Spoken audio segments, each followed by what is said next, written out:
students, and welcome to today's lesson on simplifying square roots. Our essential questions for today are: 1. What does it mean to simplify a square root? We've already learned how to evaluate, find the exact value, and estimate a square root. So this is the third thing that we can do with a square root, and that is to simplify it. Our second essential question is: how do I simplify a square root? So after I know what that means, how do I do it? And then we're going to connect to two concepts that we already have talked about: prime factorizations and perfect square roots. And these relate to simplifying a square root because they help us in the process. Now, square roots are known as radicals. Here you see what we call the square root symbol. The square root symbol is actually called a radical sign. Now, you call it a square root symbol, a radical sign. That's not the key part for today. The key part for today is the number that's inside, the number that you are square rooting, that is called the radicand. So here's an example. We have 2 times, we know it's times because they're touching, 2 times the square root of 130. Which number is the radicand? The radicand is 130 because that is the number that is being square rooted. The number being square rooted is called the radicand. So let's review what square roots mean. What is a square root? Well, we talked about a square root saying what number times itself is. And if you think about that, what you're saying is, what number does it take to make the perfect square? So for instance, the square root of 4, you could write that as the square root of 2 times 2. 2 times 2 is 4. These are equal in value. They're equivalent statements. And we say that the answer is 2. We bring that pair, that perfect square, that number that can be multiplied by itself to get 4 out, and it's a whole number.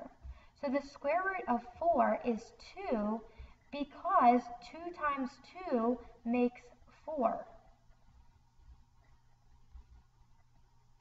Now, this is said to be in simplest form because this is a perfect square.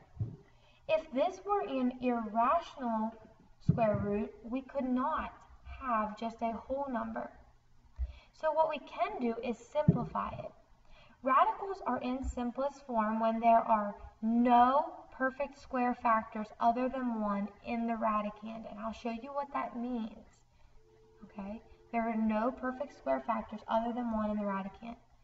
Also, when there are no fractions in the radicand or no radicals in the denominator, so no square root symbols in the bottom of a fraction.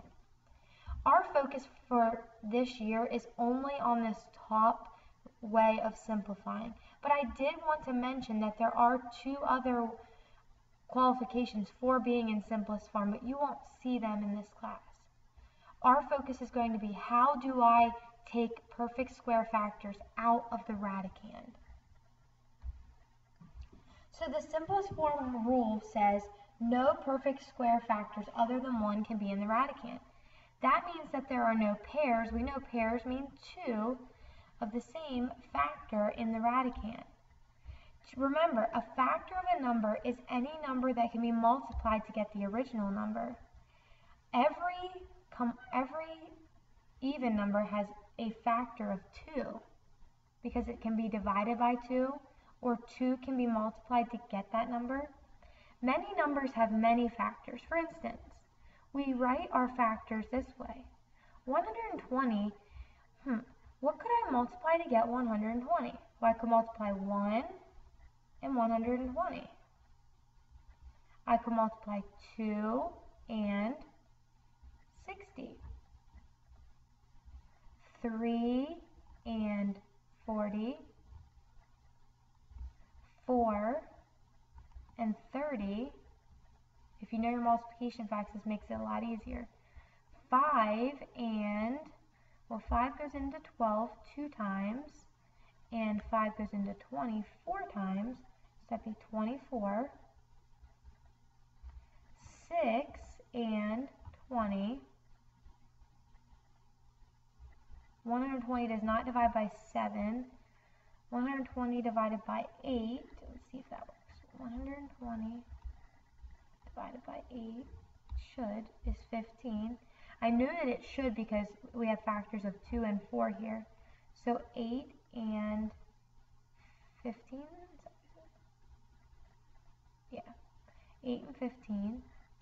Now, will it divide by 9? No. 10? Yes, we get 10 and 12. The only thing left in the middle of 10 and 12 is 11, so we know we have all of our factors. All of these numbers can be multiplied to get 120. Now, we want to see if there's any pairs of factors in the radicand. So instead of listing factors, we are going to use a prime factorization. What is a prime factorization? That is to write a number as the product of its prime factors. You may remember making a factor tree. You may have said, okay, 20. How do I make the prime factorization? Well, I could divide 20 into 2 times 10. Well, 10 is a composite number, so that's 2 times 5. And now I have all prime numbers, and I would circle them, and I'd say 20 is the same as 2 times 2 times 5. This is the prime factorization. Notice the prime factorization is equal in value to the original number. 2 times 2 is 4, 4 times 5 is 20. It's just a different way of writing the same amount. This will help us to simplify square roots. In this next example, I'm going to show you how to simplify the square root of 45, but I just want you to watch. We'll summarize these steps on the next slide, and we'll have additional examples that you can write down with me, but I just want you to watch. Okay, my first step is, this is my original problem, the square root of 45. The first step I want to do is write 45 as its prime factorization. So over here, I'm going to make a factor tree of 45. Well, I know that 45 is the same as 9 times 5, and 5 is a prime number, but 9 is a composite number. 9 is the same as 3 times 3.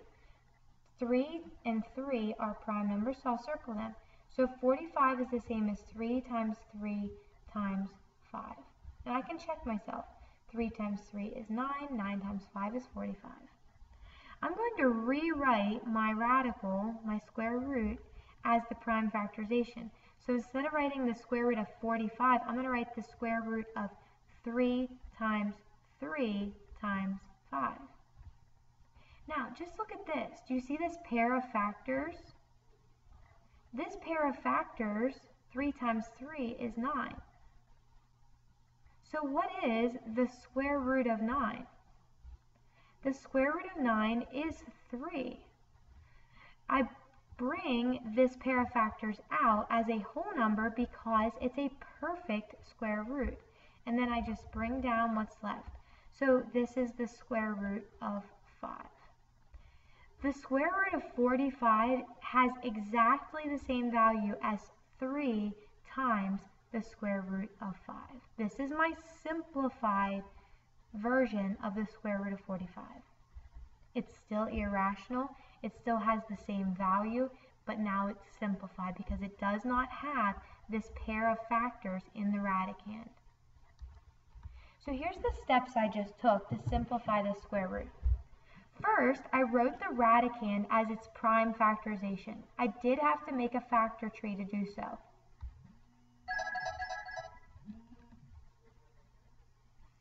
Second, I identified any pairs of prime factors that were in the radicand. I circled them. Third, I brought those numbers out since they made perfect square roots.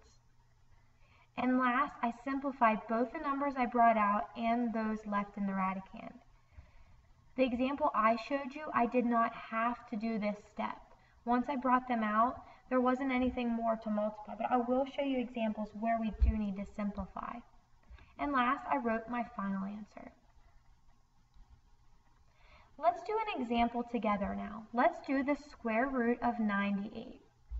Our first step is to write the radicand, 98, as its prime factorization. So I'll have to make a factor tree. 98. I see that it's an even number because it ends with an 8, which is an even number, so I know I can divide it by 2. 2 will go into 9 4 times with 1 left over, and 2 will go into 1 8 or 18 9 times. So I get 49. 2 is a prime number, but 49 is not.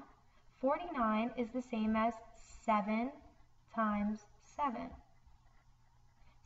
7 and 7 are prime numbers. So 98 has the same value as 2 times 7 times 7. So I'm going to rewrite this radicand of 98 as the square root of 2 times 7 times 7. First step is complete. Now, my second step is to look for pairs of factors in the radicand. Do you see any pairs of factors that are the same? Yeah, you see the 7, 7 times 7. Well, we know that 7 times 7 is 49, and the square root of 49 is what number? 7. So we can bring that out as a whole number because it is a perfect square root. Now, look at what's left. Does 2 have any other pair? No, so it will have to stay in the radicand and be the square root of 2. So the square root of 98 is the same as 7 times the square root of 2. This is the simplified form of the square root of 98. Let's simplify the square root of 240. First step, rewrite the radicand as its prime factorization. So we're going to have to factor 240. Okay, well I see that 240 ends with a 0, so I know that 10 is a factor of 240. 10 times 24 makes 240. Both of these are composite. 10 is the same as 2 times 5, both of which are prime. 24 is the same as 2 times 12. 2 is prime, 12 is not. 12 is the same as 2 times 6. 2 is prime, 6 is not.